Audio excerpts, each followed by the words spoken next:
That's one of my favourite singers, Mark Cimino, but you don't hear about him at all. That's a song called, it says here, Finest Brand of Southern Degeneracy. I think it should be called The Night They Put the Chip in My Head. Do you not think so? It's just a tad too long.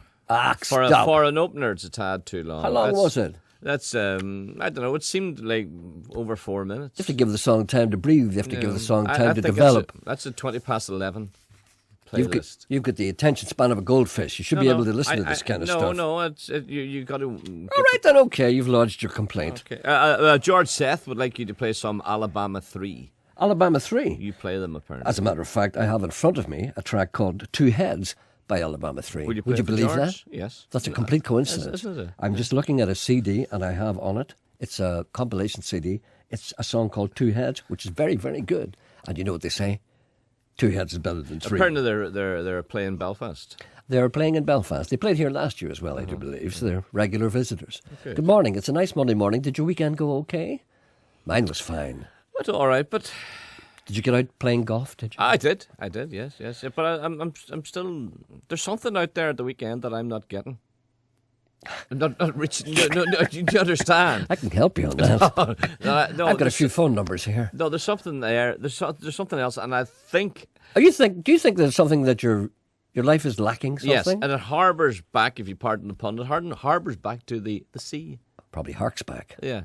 Harks back to the harbour, perhaps. Yeah. Do you feel the call of the sea still? Aye. We talked about this before, that you regretted the fact that you had never gone to sea. Mm-hmm. But now, as you're approaching, the end of your life. Yes. You're regarding yourself as perhaps some kind of a failure in terms of ambition. I'm not saying you're a failure. I only feel this failure on a Monday morning. You have regrets. Looking back at the weekend. You have regrets. I do. You have regrets that you never went to sea. Why didn't you get on the clipper ships? You could have done that. You could do that next year. I wasn't asked.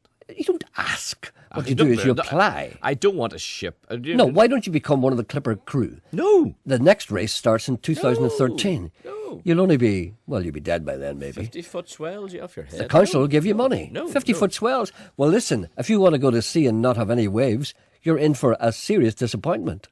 A man who goes to sea must expect waves. I think I want to be in charge of a marina.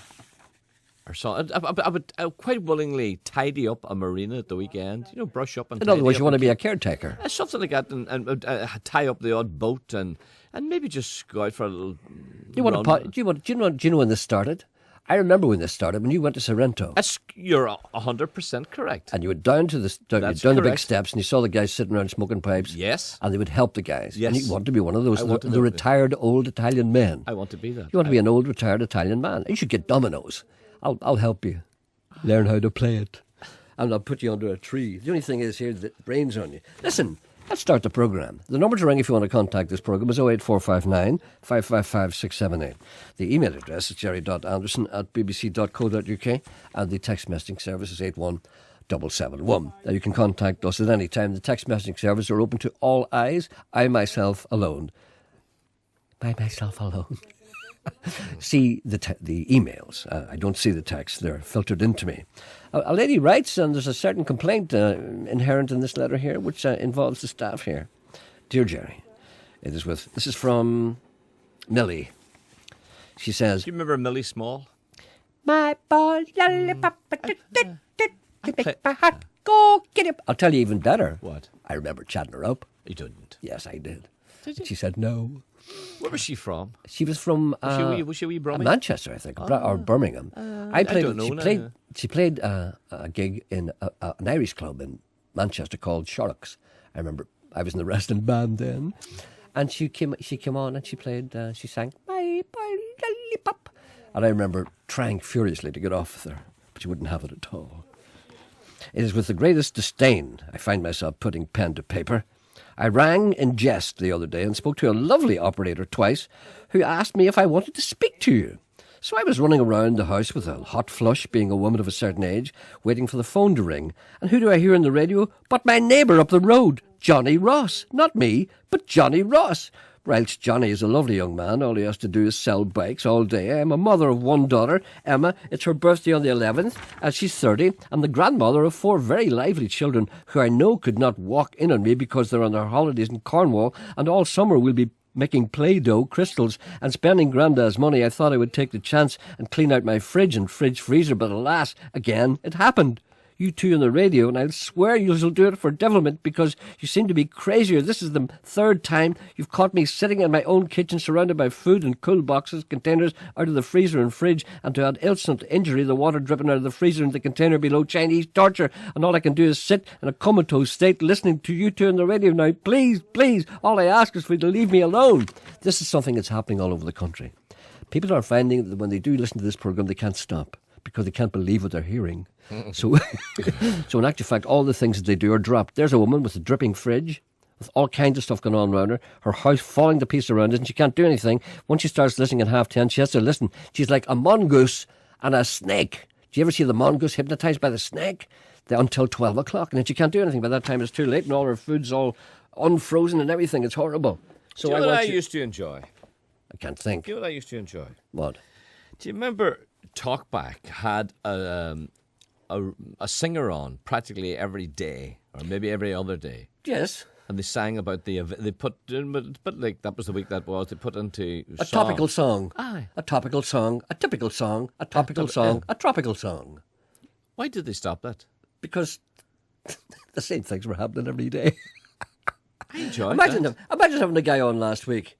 He'd be singing about marching every single day. Why you don't know? Ardoyne, Ardoyne, Ardoyne, Ardoyne, Ardoyne, Ardoyne, Ardoyne, Ardoyne, Ardoyne. I enjoyed that. I know, but you see, things became too complicated and muddled up. There were different people, I can't name some of them for obvious reasons, but there were various people who came on and sang, and it was a great little earner for them. But then again, alas, like everything else, it has to stop. Everything will stop. Even this program, Sean, will stop someday. Someday a man will tap us on the shoulder and say, we're going to do something different in the morning. It's a great opportunity for you to stretch yourself. And they'd say the same to you and say, will Sean be all right? I said, all you have to do is give him money and he'll be great. That type of thing will happen. Nothing is permanent. A fellow will come in here with spiky hair and he'll go, hi there! And nobody will notice the difference. That's the way it is. Here, listen. I've had some conversations with people over the course of the weekend, and indeed I received some communications over the last Thursday, Friday of last week. People are very interested in the concept of being an Indian. A lot of people are having trouble with this. It all started with a song that we played by Roxy Gordon, whereby he says who's an Indian and who isn't. Now, this is nothing to do with the fact that if you're from the Indian subcontinent, or indeed if you're a member of the indigenous and American race. It's to do with an attitude. A lot of people aren't getting that. They're having trouble with it. Would you like to try and define that, or would you like me to do it? I would like you to do it because an Indian is a person who's... No, you won't let me be an Indian. I want to be an Indian. But tell me why you're not an Indian. No, you tell me why I'm not an Indian. Because you play golf. Is that the only reason? That's it. But I play golf. No, you've always played golf. You've got a golfer's mentality. No, I haven't. Yes, you have. I don't talk about it.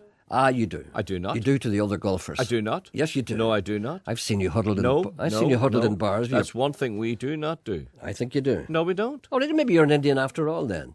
Okay, let me see. No, but you don't like a lot of things you don't like. You don't like young people with short skirts. That's not, what do you mean? You should enjoy that kind of thing. You don't have to go near it. All you have to do is look.